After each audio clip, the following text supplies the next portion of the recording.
High heels have been fashionable for centuries, even though they can cause serious foot problems as well as knee, pelvic, or back pain. It's not just the height of the shoes that can lead to damage. Many women routinely wear shoes several sizes too narrow, just to display their jewelry of the feet.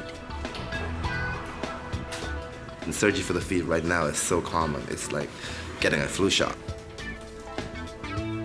The styles now is so glamorous. It's like jewelry for the feet. And most women that do come in here, they want to look their best. So they will go out and have things done to their feet just to be able to wear that particular shoe. I was scared to wear sandals, always sneakers in the summertime, even hiding it from my boyfriend. I didn't want to touch my feet. I was very ashamed of my feet. Along with the hammer toe deformity, she had very bad corns on the toes that were discolored and just did not look cosmetically appealing, at least in her eyes. And we removed all of those skin lesions, and now her toes are perfectly straight and the skin lesions are gone. My feet were, should I say, manly still, and I just wanted to make it look prettier and more feminine. The interesting issue about Lauren is that she did undergo some procedures to change her gender. She did all the visible things that one would think of, you know, with the face, with other body parts. Ultimately realized that her feet really weren't the best looking, and she wanted to do something about that. We got the bone cut here. Just from doing toe surgeries like we did with Lauren, or doing a foot narrowing procedure to help them fit into a pump. It's a new niche market. So how long has it been from your surgery? About a month, right? On both feet? 1 month here, 3 weeks here. Okay, so let's see what they look like. The toes are pretty straight. You still have a little bit of residual swelling. They look very nice. I wish I had the before picture so I could look at them and laugh. Towards my transitions, I started breast augmentation and doing facial surgeries, and I guess my feet was my last goal. Finally found the right doctor for that one. I thought I was gonna have a lot of scars and the way it looked at first with all the stitchings and everything, but it looks great. So when are you going to the beach? I already went to the beach. No, really? Yeah. Showing off the toes already. Definitely. I started in private practice about 3 years ago. We thought we could create a niche here in Manhattan, and now we have patients coming from all over the world for cosmetic foot surgery. It'll even go so far as a woman will bring in a pair of shoes and say, I really would like to fit into this. Is there anything you can do to help my foot? We have had some outrageous requests, such as cutting off fifth toes and things like that to fit more comfortably into a shoe. Obviously, that's, you know, beyond the realm of normal medicine. The girl that we're about to do surgery on, she has a congenital foot problem along with other issues. It's called brachymetatarsia, and it's a short metatarsal that causes the condition. And because the third toe is so short, the rest of her foot has deformed around that condition. We're going to get rid of this bunion, okay, which is going to make your foot more narrow. Okay, it'll look something closer to like that. We're going to straighten out your big toe, okay? We're going to straighten out your second toe, straighten out your fourth toe to give this toe room to come out. And we're going to make this toe a little skinnier and do a little toe tuck procedure on it. Okay, so it's going to look similar to something like that with this toe elongated over time. Very good. Okay. If I knew that it was fixable, I would have definitely gotten it done a long time ago.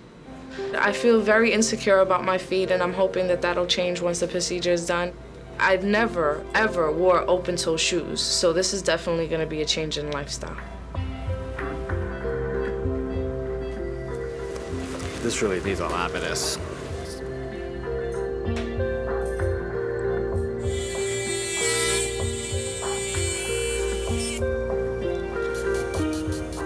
We're shaving down any rough edges. We were able to achieve getting rid of the bunion, which you can see here, and significantly straighten out this big toe, which is going to allow us to bring this toe over and this toe over to make room for when we lengthen the little toe. We're going to be placing what they call an external fixator on that toe, which will look like an erector set, which will remain on her toe and will take several months in order to lengthen that bone. There are going to be several pins within that bone. The bone will then be broken, and then the patient themselves, every single day, will be lengthening that bone on her own by turning a knob on the erector set. And generally, it's about 0.5 millimeter to 1 millimeter of length that you can gain per day. She needs about 2 centimeters, so we're looking at about 20 days of lengthening in her case. All right, this is essentially the finished product. So she's gonna turn this once a day. It's gonna bring this out. And when we get to the point where we like how it looks, we stop turning it, take the apparatus off. It's a very controversial subject here in the States. It may be because it's a relatively new idea, but I just don't think that demand will go away for these type of procedures just based on the amount of volume of requests that I see currently.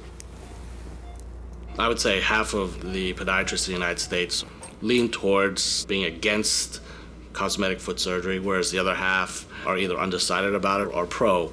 The Orthopedic Society in the United States is probably the same way. Our job as an organization is to educate the public. We're not telling you, do this, don't do that. But what we are saying to the women is, you need to know what the complications are before you get into this, and then make a decision. Don't just jump into something thinking it's a panacea, that you can go into high-heeled shoes, walk all day in them, and never have another problem. It's not Cinderella land. What is practical? When it comes to high heels, I don't think anything is really practical. Everyone wants to look good, everyone wants to feel good, everyone wants to be a star. So people do go to the extreme to make it work for them. There's so much peer pressure today to look beautiful, to be sexy, to have control, to have power, and it's subtle brainwashing. Gee, if I looked like that, then I too would be in that position. And so I think that's what drives the high heels. It makes women think that they're sexy, it makes them think that they can become powerful, and it gives them a sense of elegance, no matter what it takes, at any risk. A lot of the shows on TV is about fashion, it's about glamour, and the new generation, everybody wants to look that part. Everybody wants to look fabulous. Everybody wants to be tan, beautiful hair, beautiful skin, beautiful feet. Fabulous. Look how happy I am. These will make any girl happy. I wish I had a boy to buy them for me. Oh, I'm sure you. Hopefully I won't fall. Can I get them? Oh, these are high. Getting used to Super it. high. You gotta Can get I go over used there? to it. Should I walk with them over here? Look at them in the mirror. Put up those pants so you can see.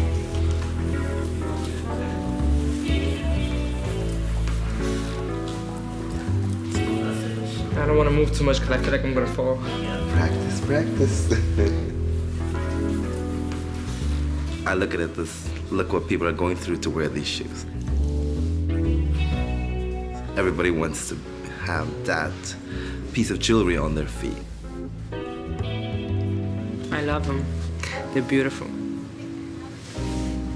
Go dancing, show off my feet and my new shoes.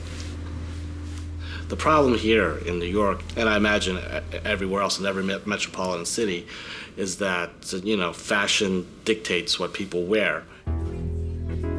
In general, fashionable shoes are not made for walking. We often call them limo shoes. They're just good enough to be seen walking from the limo to your party.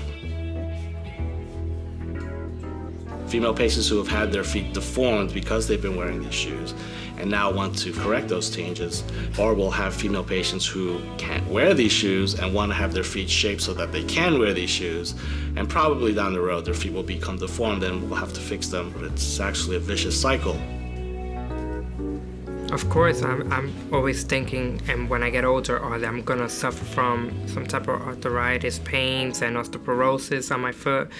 But I think I'm a risk taker, and I'm willing to take the risk to look good while I'm young.